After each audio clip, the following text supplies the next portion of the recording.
Hello again. Essay here. Well, it's finally happened. On this day, January 20th, also happened to be MLK's holiday, but I'm not going to get into that. Donald Trump is officially now the 47th President of the United States. So, what does that mean? Well, it depends. If you vote for the other guy, or just to say woman, you're probably butthurt in the extreme. But if you vote for Trump, then you're probably, practically walking on the moon. However, this video is not about Trump. No, this video is about Joe Biden, the now ex-president of the United States. Now, some of you are saying, oh, who cares about Sleepy Joe? He's yesterday's man. Yeah, true.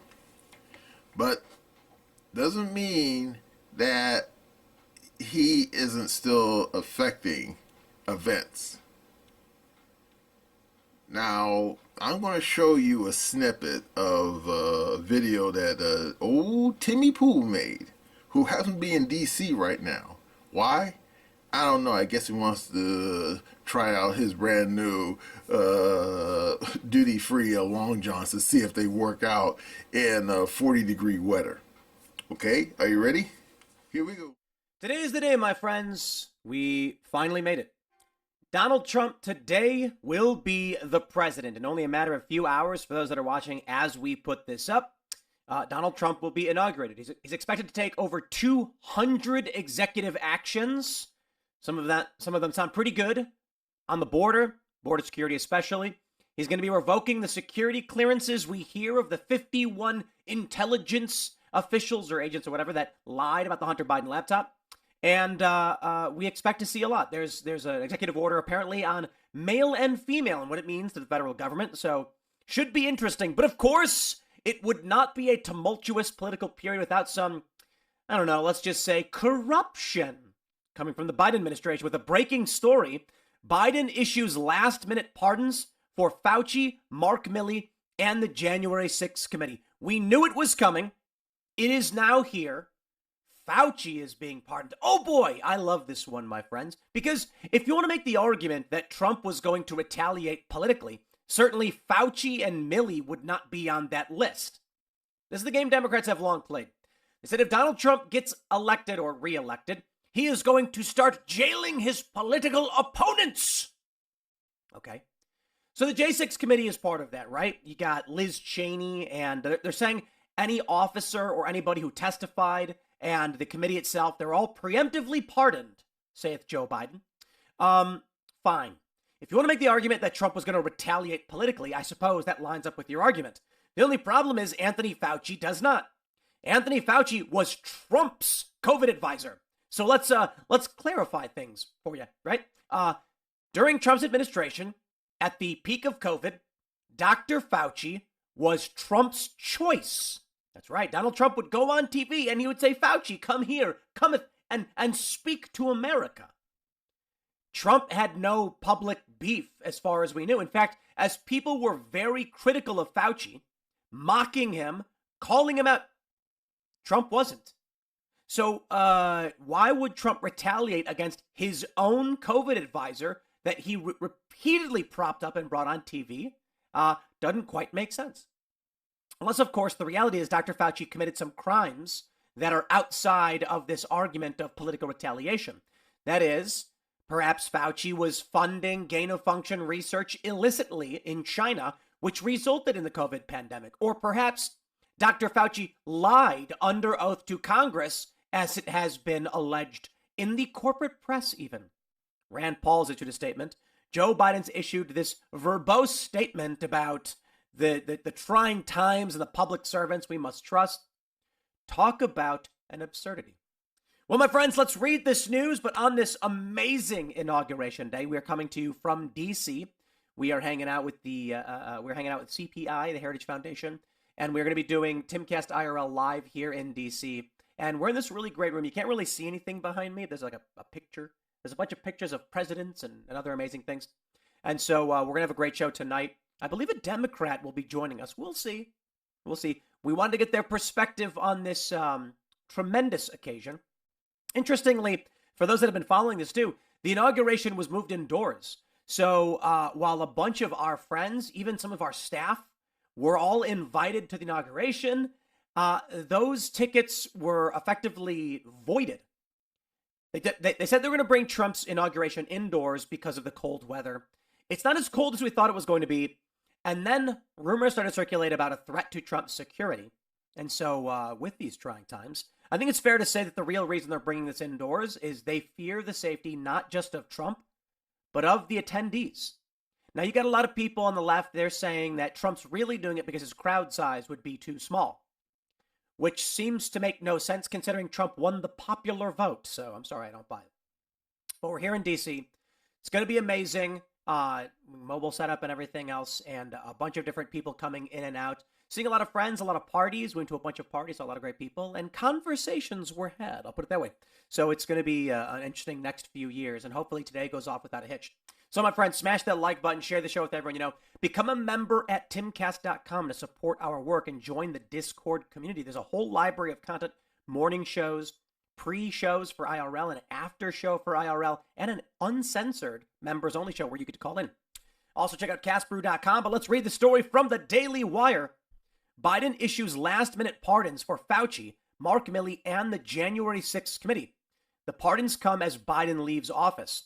They write, President Joe Biden issued pardons on Monday morning to Dr. Anthony Fauci, former U.S. Army General Mark Milley, and members of the Democrat-run January 6th committee just hours before President-elect Donald Trump's inauguration. Both Fauci and Milley were vicious critics of Trump, and previous reporting indicated that Biden would issue these pardons to stave off any potential criminal charges that might be brought against them during a second Trump administration. I'm going to pause there. To some degree, but I disagree on the Fauci thing. Fauci and Rand Paul went at it. Donald Trump, during his term, had Fauci on, and the libertarians were vomiting all over themselves that Trump was allowing this guy in his ranks. I have had so many debates with prominent libertarians, the Libertarian Party, saying Trump propped up Fauci. I don't know how this one makes sense to any Democrat argument. Now, what they're going to say, because I'll tell you, is that, but Trump's base is fervent, and Trump is going to do whatever they say. Yeah, I don't buy it, because the TikTok thing is contentious. And you've got half of the Trump supporters and some prominent ones supporting TikTok, and the other half saying outright no to TikTok. So I'm not sure I would go with that argument, but let's keep reading. They want to say the issuance of these pardons should not be mistaken, quote, the issuance of these pardons should not be mistaken as an acknowledgement that any individual engaged in any wrongdoing, nor should acceptance be misconstrued as an admission of guilt for any offense, Biden said. Our nation owes these public servants a debt of gratitude for their tireless commitment to our country. Fauci has been criticized for his handling of COVID and the lab leak theory, as well as comments before Congress about gain-of-function research. And I will stress, let me actually just pull this up, because Fauci lied to Congress, says Newsweek, and that is not my opinion. I love how they phrase this, though. Let me drop this in. Fauci was untruthful to Congress about Wuhan lab research. New documents appear to show. Come on! He was sitting down with Rand Paul, and Rand Paul was like, Dr. Fauci, did you engage in funding gain-of-function research at the Wuhan Institute of Virology? And Dr. Fauci is like, we didn't do gain-of-function research. We just gained functions while doing research. Like, basically what Fauci argued. So gain-of-function, for those who don't know, is, and this is why there's potential criminal charges for Fauci. Gain-of-function is you take a virus and you mutate it to make it gain functions.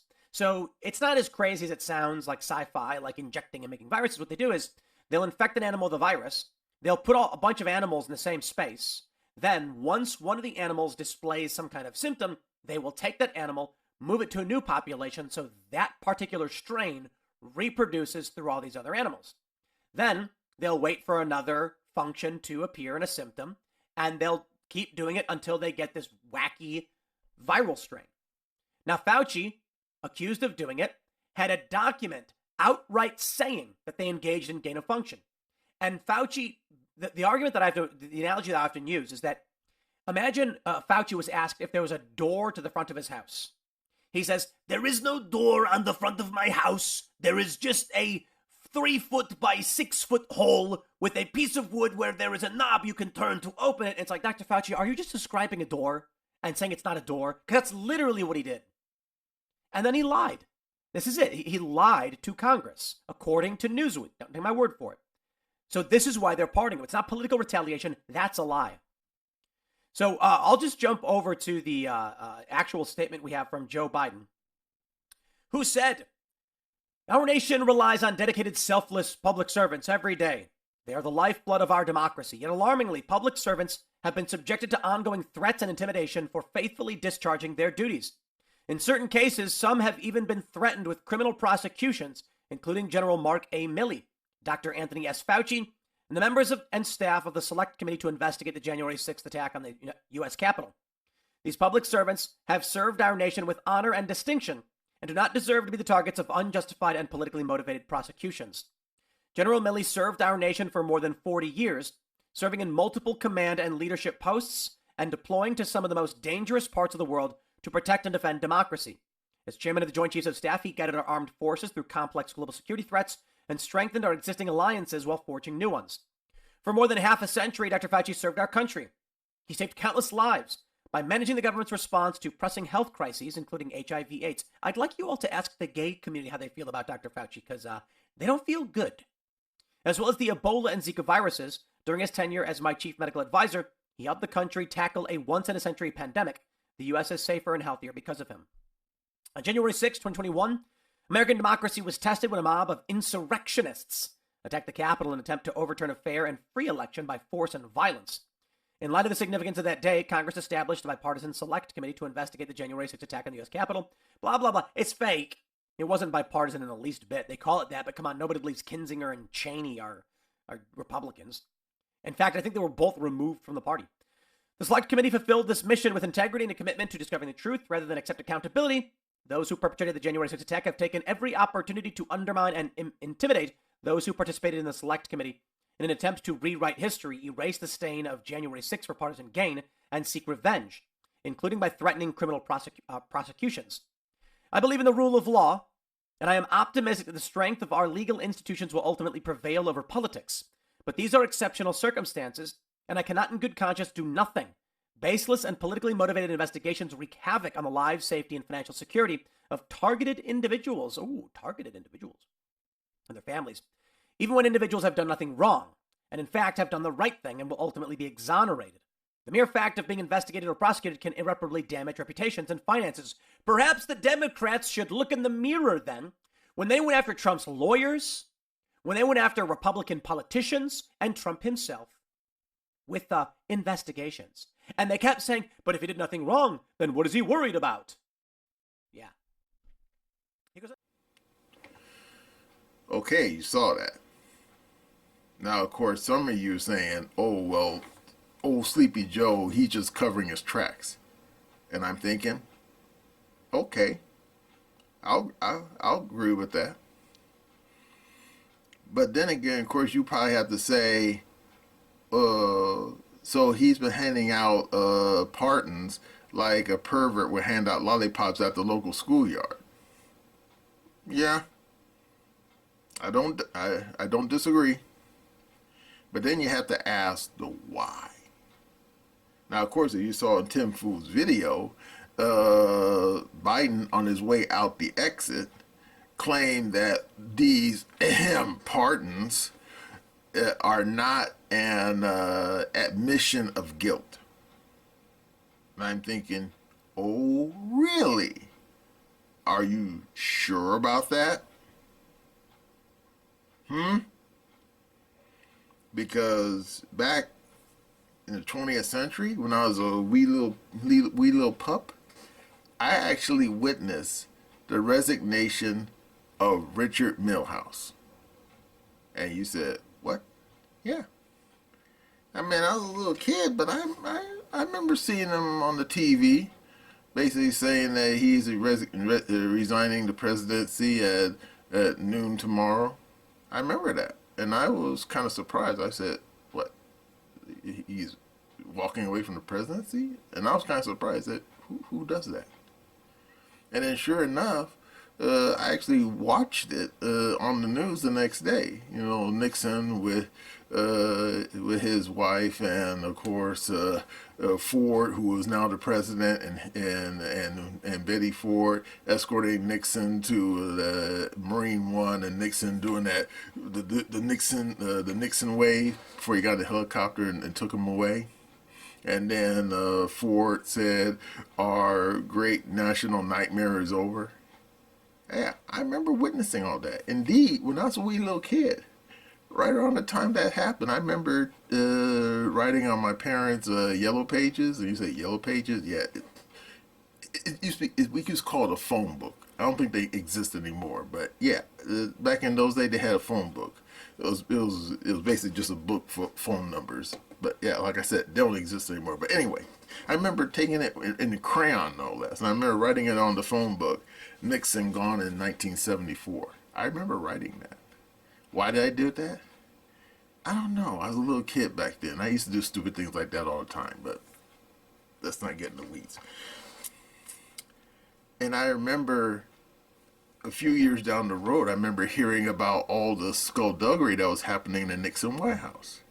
You know, like the plumbers, like Watergate, like Alderman Erickman, like G. Gordon Liddy and Howard Hunt and all the rest of those clowns, and how they were doing all kinds of crimes and misdemeanors. Remember that? I remember all that. And I also remember that Gerald R. Ford gave Nixon a presidential pardon. I remember that. And I'm not the only one. A whole bunch of people remember that shit, and they didn't like it at all. They said, "Wait, what? Yeah." And then too many people said, "Why do you giving Richard Milhouse Nixon a pardon?" Why? Why do you think? Because Gerald R. Ford didn't want to see Nixon in the dock getting judged by his peers. You get it? Therefore, he preempted that, or should say short-circuited the process, by making sure that Nixon never saw the inside of a courtroom. And guess what? He never did. Not even for a parking ticket. Now, of course, when you jump forward to the present day and see what, as you saw in Tim's video, how Dr. Fauci, Mark Milley, yeah, remember that clown? And of course, those J6 kangaroo court, all getting presidential pardons. And you think about what happened back in 74, and you say, okay, I get it. And then, of course, at this point, you say, oh, why would Biden, give these people pardons?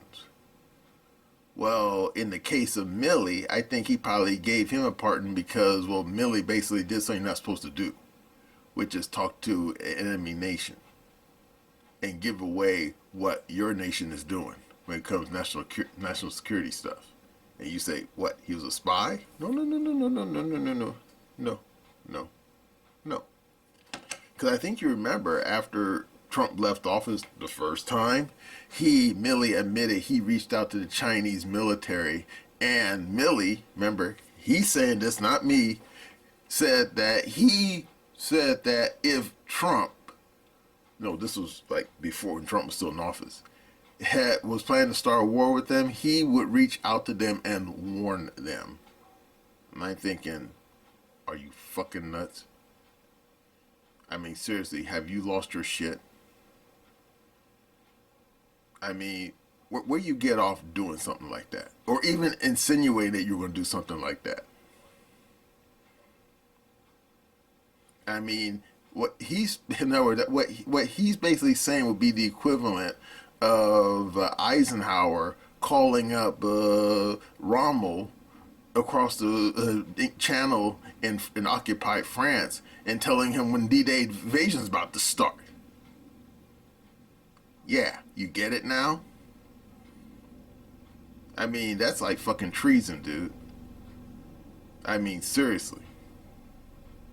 Now, of course, you say, well, but Milley, he's no longer a military man. He retired. Yeah. But let's not pretend. There's a lot of smart lawyers in the Justice Department. I think they probably could think of something to bring him on charges on. I mean, anyone who saw what happened to Trump, in the last couple of years, all those trumped up charges, no pun intended. Yeah, we know that these damn people with law degrees work for these various prosecutors. They can be very, very clever. And clearly, Biden was worried that Milley was going to end up in the dock, and therefore he short-circuited that potential. Now, of course, some of you say, "Oh, what about Dr. Fauci? Are you kidding me?" I mean, remember Ron Paul grilling Dr. Fauci in the damn Senate building? Yeah, Dr. Fauci practically admitted, or I should say tried to deny, that he was behind the coup. Yeah, I saw those news reports as they were happening live, where someone got all these emails that Fauci was given to his homie over at, that damn NGO, something life, something or other. I can't remember the name of the company anymore. Where after the coup got started, when the damn thing came from the Wuhan lab, and I do mean the laboratory. I ain't talking about some damn wet market, okay? That was total fan fiction. And I remember one of the emails, I saw it on the computer, that Fauci sent to his homie who was dealing with the damn people in Wuhan, saying, "Is this us?" Now, why would Dr. Fauci say that unless he felt a little guilty? And then Fauci then reached out to all these various people in the scientific community to basically play a game of cover your ass. Remember all those damn stupid news reports and all those other bullshit reports appearing all over the damn left-wing media, where people kept saying, "Oh, it didn't come from the wet, the disease came from a wet market, and if you claim it came from the Wuhan laboratory, you're a conspiracy theorist." Remember that mantra that went on for almost 4 solid years? Yeah, that was all Dr. Fauci. And Dr. Fauci, he knew he was guilty. He knew he fucked up. Now, some of you probably say, "Yeah, but he wasn't planning to start a pandemic." Okay, I will concede that. I mean, he would have to be, Dr. Frankenstein on steroids to actually plan a worldwide pandemic that would kill millions of people across the planet. I mean, we're talking like Dr. Mengele stuff. And I'm not going there. I'm just simply saying that Dr. Fauci, in his zeal to do gain of function research, which was banned in the United States. Yeah, go back and check under Obama. I mean, that's probably one of the few things Obama did right for once. He banned the gain of function research, but Dr. Fauci, thinking that he was smarter than the average bear, said, "Oh no, I'm going to do it regardless of what the president says," and therefore he cooked up this scheme with his friend over at, I think it was called Eco Health. I think that was the name of the outfit, that NGO. And he wrote several checks for I forgot how much money it was. Because remember, Dr. Fauci, he's a big, mucky muck inside the Health and Human Services. So he had access to lots of dough, what they call it, slush funds. And he gave a bunch of money to Eco Life, and they turned and gave it to the Wuhan lab to do gain function research. But what they didn't realize was that damn Wuhan lab was being run by a bunch of monkeys, metaphorically speaking. And they screwed up. They screwed up royally. And then the people in Beijing, who, let's wait for it, they knew what was going on. Indeed, it came out afterwards that when the Chinese realized what Dr. Fauci was doing, they quietly sent some of their military people in there. In fact, I remember they said after the mess got started that the guy who was officially in charge of Wuhan lab was a damn I think they said it was a 2-star general in the Chinese military, and whose specialty was, wait for it, you ready? Bioweapons research. Now then at that point you're saying, Oh, so Fauci was writing checks to do gain function research. The people in Beijing found out what was happening, and then they said, hot diggity damn. And then they sent some of their people down there to Wuhan to basically keep an eye on things.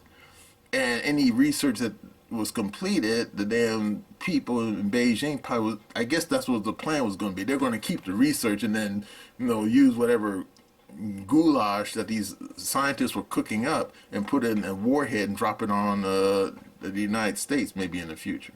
But it didn't work out that's planned because the damn, like I said, the damn bunch of red ass baboons were running that damn laboratory and screwed everything up.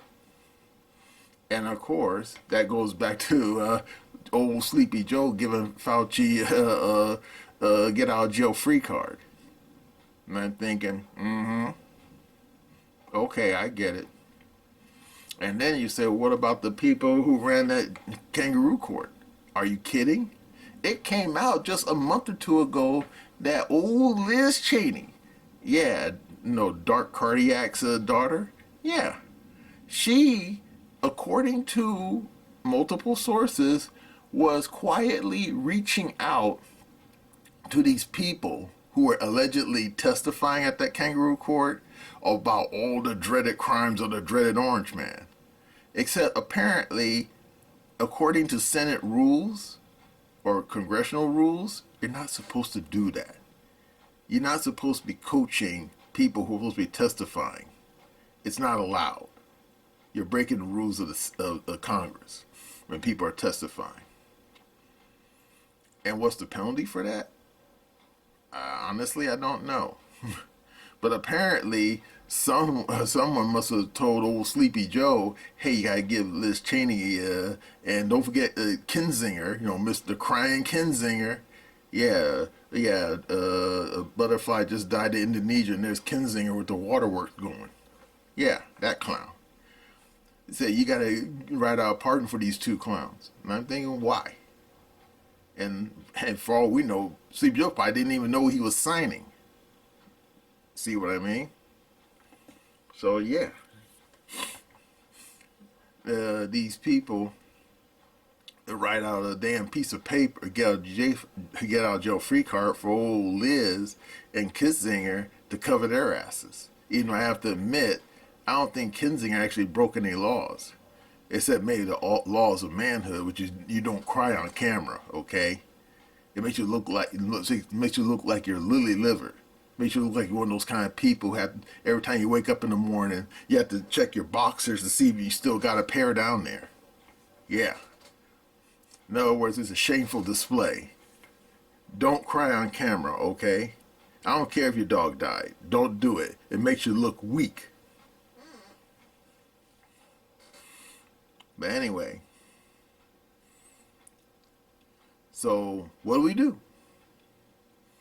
Well, unfortunately, not much you can do, because like I said, I remember what happened back with Nixon, and have to admit, there's no rule that says that a future president can renege on the pardons of a previous president. So before you even think about that, nope, there's no provision anywhere under federal law that says that you can do that. So what's done is done. Now, of course, as you saw in Tim's video, Ron Paul wants any and all information to be exposed of what these people did. In other words, if you can't try them in court, at least you can try them in the court of public opinion. And I'm thinking, it's a poor substitute, especially if these people committed for real crimes. Crimes where they deserve to be in a cage.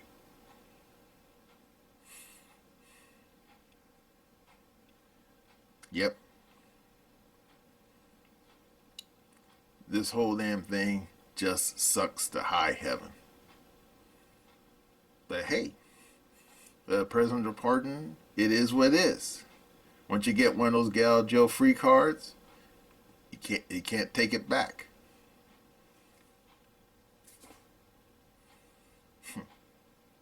Yep. Now, of course, some of you smart people out there are probably saying, yeah, well, Kitzinger and Cheney and, of course, Dr. Fauci and Millie, too, their names are mud anyway. So who gives a toss? And I'm thinking, yeah. But it is, so what? It is what it is.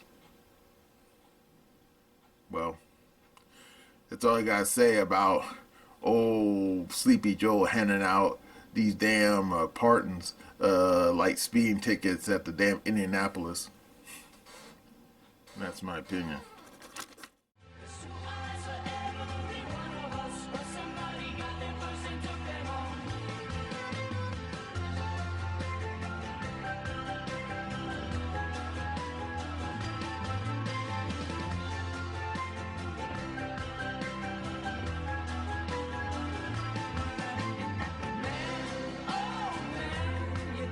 So